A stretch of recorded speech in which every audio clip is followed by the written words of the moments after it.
آج کے اس تفصیلی جائزے کا موضوع بہت زبردست ہونے والا ہے۔ ہم بات کر رہے ہیں ٹی20 ورلڈ کپ 2026 کی تیز ترین ٹیم کے بارے میں، اور دوسری طرف اسی ٹورنامنٹ کی سب سے سست رفتار ٹیم ہے۔ بالکل۔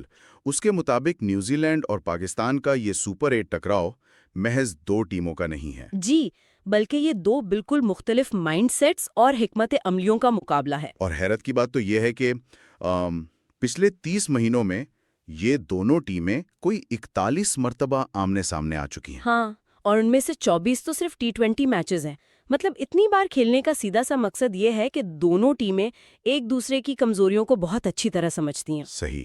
اچھا، جو چیز سب سے پہلے دماغ کو جھنجھوڑتی ہے نا، وہ ان دونوں کے سٹرائک ریٹ کا فرق ہے۔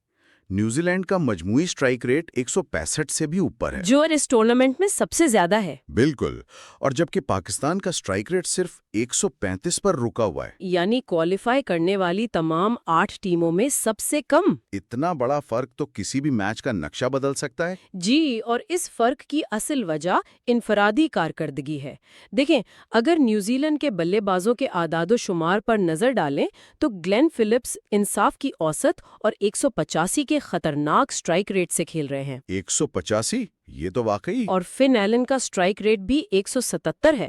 ذرا سوچیں کہ 185 کے سٹرائک ریٹ سے کھیلنے والا کھلاڑی پاکستان جیسی سست رفتار ٹیم کی حکمت عملی کو کس طرح تہس نہس کر سکتا ہے۔ دوسری طرف پاکستان کے پاس صاحبزادہ فرحان کے علاوہ کوئی بلے باز نہیں جس کی اوسط 30 سے زیادہ ہو۔ جی بالکل۔ سٹرائک ریٹ کا یہ فرق تو پریشان کون ہے، خاص طور پر مڈل اوورز میں، جہاں ہم ہمیشہ یہ سمجھتے ہیں کہ سلمان علی آغا اسپن کو بہت زبردست کھیلتے ہیں۔ لیکن دلچسپ بات یہ ہے کہ ڈاٹا ہمیں کچھ اور ہی کہانی سنا رہا ہے۔ یعنی وہ اسپن کے ماہر نہیں ہیں؟ ہم سب کو یہی لگتا ہے، لیکن اعداد و شمار اندازوں کے بالکل الٹ ہیں۔ حقیقت یہ ہے کہ اس ٹورنامنٹ میں پاور پلے کے دوران اسپنرز کے خلاف ان کا اسٹرائک ریٹ محض 106 ہے۔ اوہ، صرف 106؟ جی ہاں، اور اگر مڈل اوورز یعنی 7ویں سے 15ویں اوور کی بات کریں تو وہاں بھی یہ اسٹرائک ریٹ صرف 110 تک جاتا ہے۔ یہ تو واقعی ایک زبردست سرپرائز ہے۔ اس کا مطلب ہے مڈل اوورز میں اسپن کو کھیلنا پاکستان کے لیے ایک بہت بڑا چیلنج ہوگا۔ بالکل۔ اور جب ہم اسپن کی بات کر ہی رہے ہیں تو ہمیں یہ بھی یاد رکھنا چاہیے کہ یہ میچ کولمبو کے پریما داسا اسٹیڈیم میں ہو رہا ہے، جہاں کی باؤنڈریز بھی بڑی ہیں اور پچ ویسے ہی اسپنرز کو دعوت دیتی ہے۔ صحیح۔ اور یہی وہ نقطہ ہے جو ان سارے اعداد و شمار کو بدل کر رکھ سکتا ہے۔ بڑی باؤنڈریز اور اسپن پچ کا سیدھا سا مطلب ہے کہ بلے باز کے شاٹ میں پوری طاقت نہیں ہوگی تو وہ کیچ آؤٹ ہو جائے گا۔ لیکن یہاں پاکستان کے پاس ایک بہت بڑا ایڈوانٹیج بھی تو ہے۔ جی، وہ مسلسل سری لنکن کنڈیشنز میں کھیل رہے ہیں۔ بالکل، وہ پیچز کے مزاج کو سمجھتے ہیں، جبکہ نیوزی لینڈ کی ٹیم انڈیا سے سفر کر کے آ رہی ہے۔ تو پاکستانی بولنگ، خاص طور پہ سپنرز، یہاں کمال کر سکتے ہیں۔ جیسے عثمان طارق اب تک 8 وکٹیں لے چکے ہیں، وہ ایک ٹرمپ کارڈ ثابت ہو سکتے ہیں۔ اور ابرار احمد کی واپسی کی بھی تو باتیں ہو رہی ہیں۔ جی ہاں، لیکن ابرار احمد کے ساتھ ایک الگ ہی مسئلہ چل رہا ہے، ان کی اکانومی ریٹ۔ وہ کیسے؟ نیوزی لینڈ کے خلاف ان کی اکانومی 8.44 رہی ہے، جو کسی بھی ٹاپ ٹیم کے خلاف ان کا بدترین ریکارڈ ہے۔ ایسا لگتا ہے جیسے کیوی بلے باز انہیں کھلی کتاب کی طرح پڑھ لیتے ہیں۔ اور ویسے اگر پچھلے کچھ مقابلوں کی ہسٹری دیکھیں تو پچھلے 16 ٹی20 میچز میں سے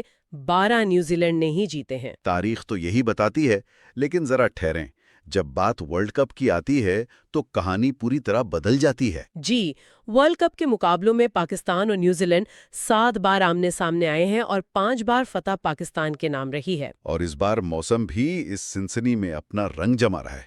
موسم کے حال کے مطابق دوپہر 2 بجے بارش کا 61% چانس ہے۔ لیکن میچ شروع ہونے تک یعنی شام 7 بجے یہ چانس صرف 20% رہ جائے گا۔ اور اس موسم کا کرکٹ کی زبان میں مطلب یہ ہے کہ ہوا میں نمی موجود ہوگی، پچ پر موئسچر ہوگا اور گیند شروع میں کافی سوئنگ کرے گا۔